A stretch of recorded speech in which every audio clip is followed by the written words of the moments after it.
talk today about the issues associated with child custody and access, but look at it from a child protection perspective.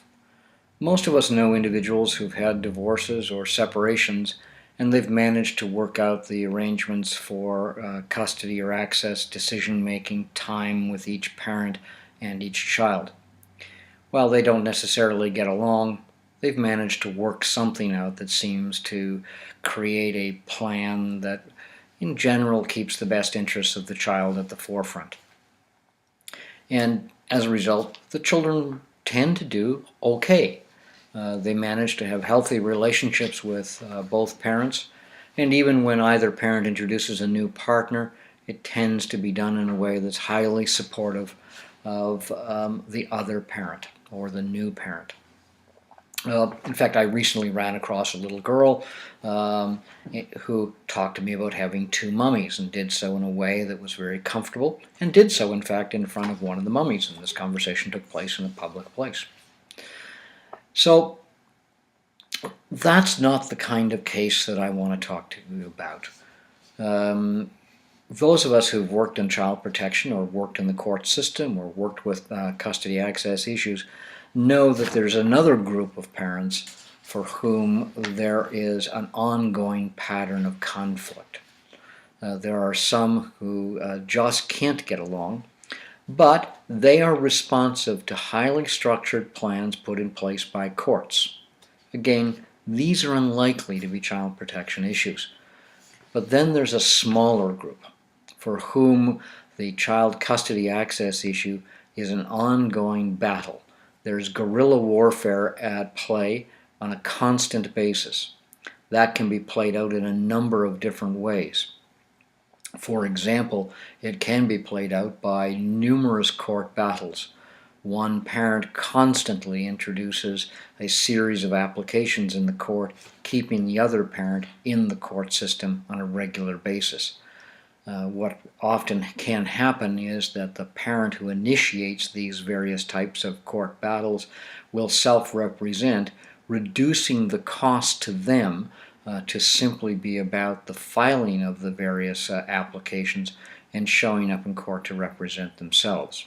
Now, that certainly isn't true of every situation, but it's a pattern that is seen. One of the other patterns that is seen is the parent who refuses to cooperate with the court process, and they go through many lawyers. Their lawyers become frustrated with them because they have a client who's simply not cooperating and may in fact even resist the type of evidence that suggests what a useful settlement or a practical settlement is going to look like. Their intent, both the self-represented client and the client who is forever changing lawyers, their intent is really not about the best interests of the child, but their intent is about getting even or getting back at the other parent. And so the whole of the skirmish is not really about the child, it is really about the other parent. However, these parents will often frame their arguments around the best interests of the child and will try to create reasons why it is that their arguments are so crucial to the development of the child's future. They're better equipped to do something, they have better resources, or in fact they simply frame themselves as the victim of the other parent, who is the individual that they see as making their life worse. They may even frame that the other parent is engaged in some form of parent alienation and is aimed at getting back at them. So we have these parents who utilize the courts as a mechanism to engage in a variety of skirmishes. These parents are very, very difficult to work with, and they are often defiant of the court. They won't follow the court orders, and they're prepared to push the courts as far as the courts can be pushed and sometimes further.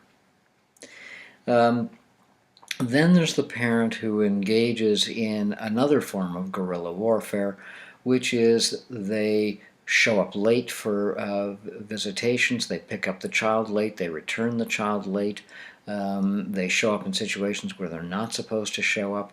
In other words, they expose the child to real and direct harm by engaging in the guerrilla warfare with the child in their company.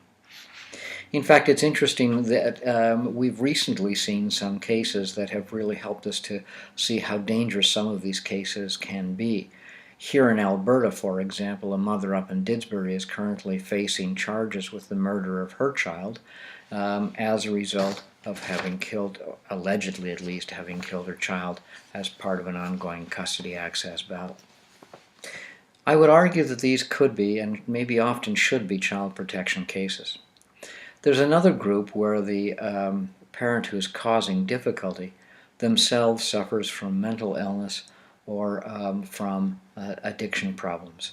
That gets in the way of them honoring the directions of court, and they too engage in a variety of skirmishes that make it very, very difficult for the custodial parent to manage. Abduction cases, such as the one that we've seen in Alberta recently, and there are certainly many others, create long-standing risks for children in some cases. But there are many cases where the abduction occurs without any significant pre-warning.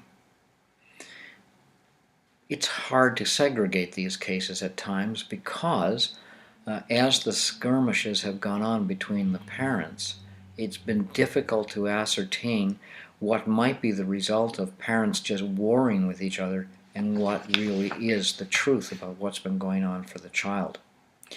These are cases where the child needs to be interviewed, and that requires child protection to become involved. It's interesting, I did a quick Google search on the term child abduction, came up with 500,000 hits on Google, and then I also did a Google search on parent alienation and came up with 1 million hits, or over 1 million hits. Let's, however, focus more on the child, because these are scary moments for children. They're being taken away or engaged in guerrilla warfare with people who are supposed to love them. They're confused, particularly younger children, because they don't understand how it is that these people who are supposed to be their caregivers are acting in ways that make them feel so unsafe, unhappy, unprotected. For the child, these are reasons why child protection might well want to get involved. For the child, that experience can be parents yelling at each other, arguing at each other in public during exchanges, put-downs of the other parent, denial of financial support as a means of getting back at the other parent, refusal to allow the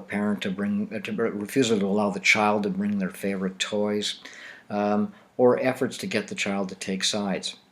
In conflictual custody access matters, that is the day-to-day reality for children.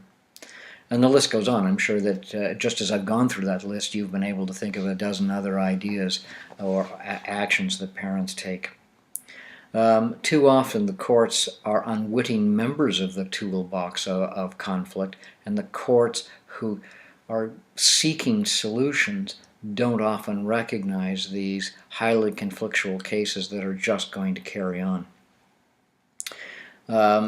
So child protection is often reluctant to get involved because they determine that family or divorce courts are competent authorities to deal with the conflict between these parents.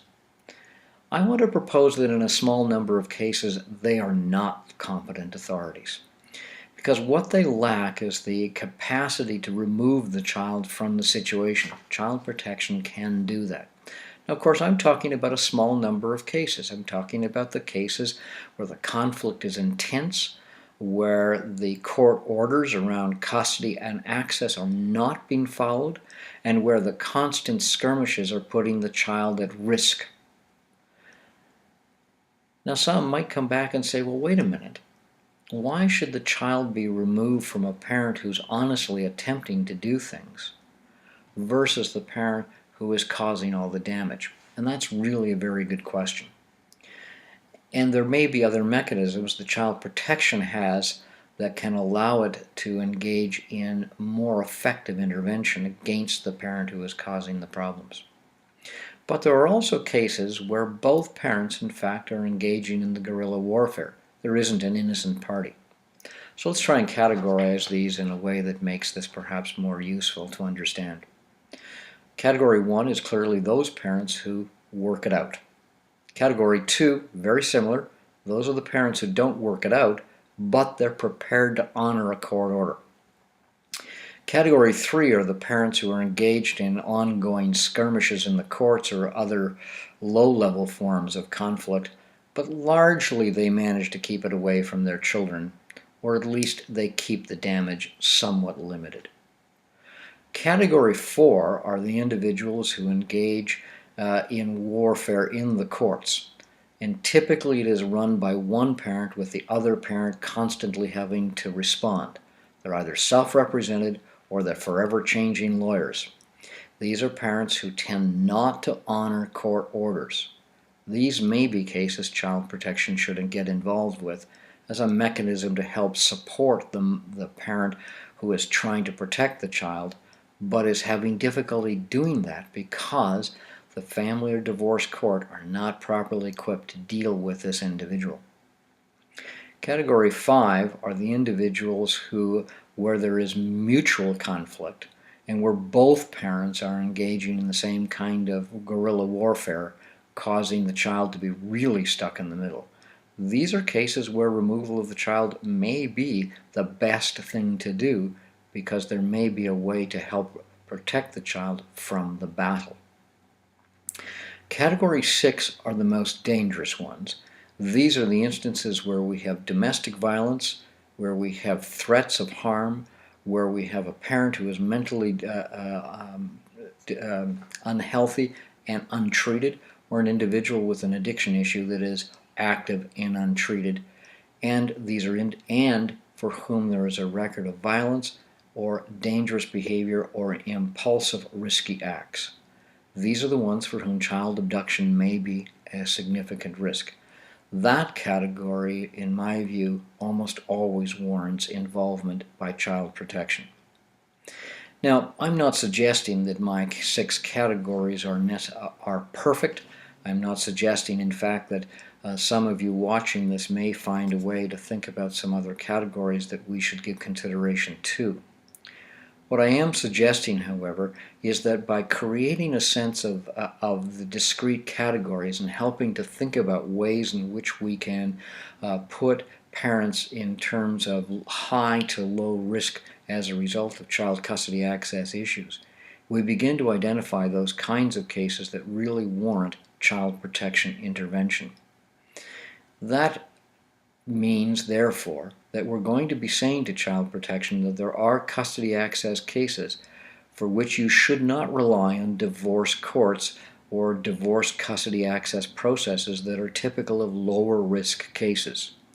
These higher risk cases warrant child protection involvement and may involve removal of the child either into protective foster care or into kinship care situations where the child can be better protected. After all, if best interests of the child is really what this is about, then we really do want to focus on the times when a child needs to be protected by child protection from parents who, as a result of their own custody access issues, are unable to provide the protection to the child. Not necessarily a popular action, but it's just a recognition that there are going to be cases at the more extreme margins where child protection is the appropriate direction.